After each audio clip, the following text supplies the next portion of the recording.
As we get closer to Shavuot, I wanted to share a Dvar Torah about a little bit deeper understanding of what Torah actually is. And I actually want to thank one of our alumni, Morty Bach, for giving me a sefer from his rabbi. It's called The Call of Sinai, from Rabbi Emanuel Bernstein. And Dvar Torah from chapter 2, the whole sefer has very deep ideas on what Torah is and what learning Torah is. I highly recommend buying the sefer. It's brand new, just came out. You'll find them in all your local bookstores. So here's what Rabbi Bernstein says in his book. I thought it was a great idea. Says the Gemara in Gemara Brachot. Gemara Brachot, Daf Kaf Aleph Amud Aleph, 21a. The Gemara is discussing different brachot, which come from the Torah, which come from the rabbis, and it starts off with Birkat HaMazon, which is the classic bracha that's from the Torah, that God commanded us, V'achalta besavata uberachta, you're going to eat, you're going to be full, and you're going to bless God. And then the Gemara asks, Minayin, how do we know that Birkat Torah is from the Torah?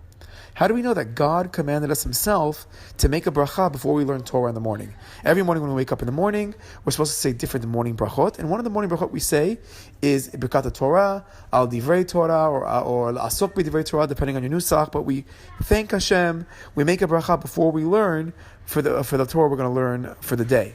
So the Gemara says that this bracha, it sounds like from the Gemara, is not Midei Rabbanan, rather, it's from the Torah. So where did God command us to make a bracha on learning Torah? So it says the Gemara, Shene'emar, as it says in the Torah, as God told us, Ki Shem Adonai Yikra havu godel lelohenu. Ki Shem Adonai Yikra, when I call out in the name of God, havu godel Eloheinu, let me ascribe greatness, let me give godel, greatness, to God. So the pasuk says, when I call out in the name of God, let me give greatness to God. And that pasuk tells me I should make a beracha before I learn Torah. So where in the world do we have from those words, Ki Shem Adonai Yikra havu godel Eloheinu, when I call on the name of God, I should give greatness to God? From where do I learn from there that I have to make a bracha on learning Torah? Okay, so it says Rabbi Bernstein as follows. If you open up the Torah towards the very end, the last parasha of the Torah, Parashat Bezot Beracha, Hashem says as follows. Hashem says, this is Sefer Dvarim, Perek Lamed Gimel, Pasuk Bet, at the very, very end. Miyamino Eshdat Lamo, which means that from God's right hand, He presented to us the Eshdat, the law of fire. So what in the world does it mean that God gave us with His right hand the law of fire, the Eshdat, the Torah of Ish? So comes along Rashi, and Rashi says, Shaita ketuva me'az lefanav be'esh shechora al gabei esh levana. So says Rashi, before Kadosh Baruch Hu gave us the Torah existed. The Torah, according to the Gemarot, predates the world. It predates the world by almost 1,000 years. There's even an idea that the Torah is the blueprint from the world, that Hashem looked at the Torah, and from the Torah He created everything that we see over here. So Rashi says, what was that Torah? Because if you look at the actual Torah, the Torah talks about things that happened. It didn't happen yet. If the Torah predates the creation of the world, so how could it talk about Avraham, Yitzhak, Yaakov, Adam, Chava? What about free will? How could that be? So Rashi says, there was a Torah, but the Torah was a different kind of Torah. It was a black fire on top of white fire. So what was this black fire on white fire? So if you look at the Ramban, Nachman it is, and it says Rav Moshe ben Nachman in his intro, his Hakdama to the Sefer Torah, he says a deep idea. Says the Ramban, Od yesh beyadenu Kabbalah shel emet. Says the Ramban, we have a true tradition, a true Mesorah, a true Kabbalah, a true tradition, ki kol Torah kula shmotav shel HaKadosh Baruch Hu, that the whole Torah are names of God. Shatevot, that the letters of the Torah, mitchalkot leshemot be'inyan acher. That if you take the Torah, you could actually break up the letters in a different order than the way it is. So we think of the Torah as words. Bereshit, bara, Elohim, et, hashamayim, et, it's different words. And you look at our Sefer Torah, which isn't black fire on white fire, but rather black ink on white parchment. And you have spaces between the words. And says the Ramban that actually originally it wasn't like that.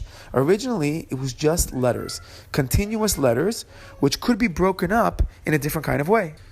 And he gives like a one example of this, where it says in the Torah, we start off Bereshit bara Elohim, at the Shemayim Ha'aretz, Bereshit bara Elohim. In the beginning, God created the world. He says even those words, the very beginning, can be read differently. Berosh Idbara El Hayam, which apparently, according to the Tikkun HaZohar, is some kind of deep idea in a different Kabbalistic realm of the Torah. But even the first three words of the Torah could be separated in different kinds of ways. And he says, V'chol Torah ken. And the whole Torah is like this. The whole Torah could be totally different combinations of letters. Because in the Shamayim, God just gave a bunch of letters. The original Torah was a lot of letters, which says the Ramban.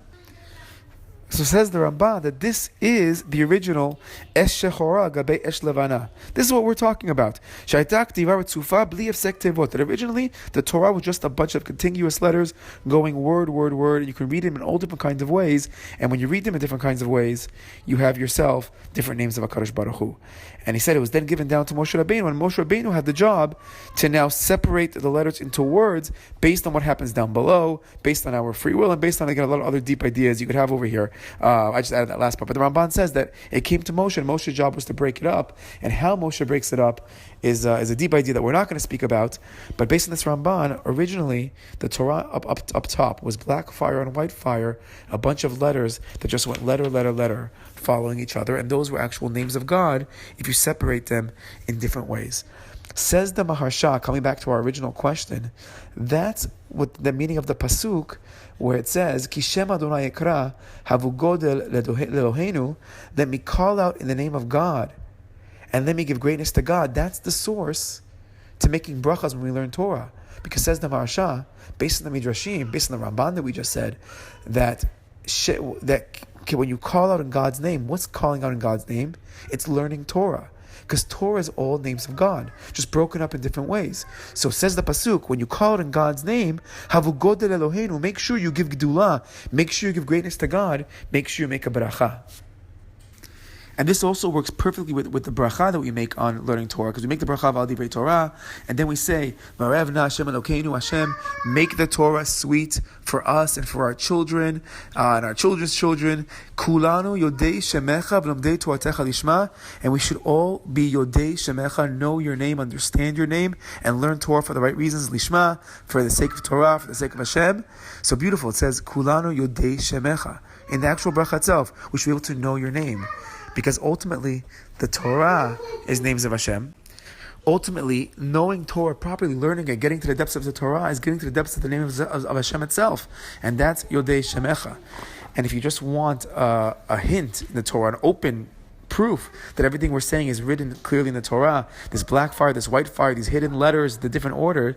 So if you actually look at the Torah itself, there are certain parts of the Torah where it's written a certain way, but we read it a different way. It's called Ktiv and Kri, and one of the most famous of those, or the most famous one, is actually that pasuk we mentioned in Devarim that says, Mimino esh dat lamo, that Hashem gave us a fiery Torah with His right hand, this black fire and white fire that we've been speaking about.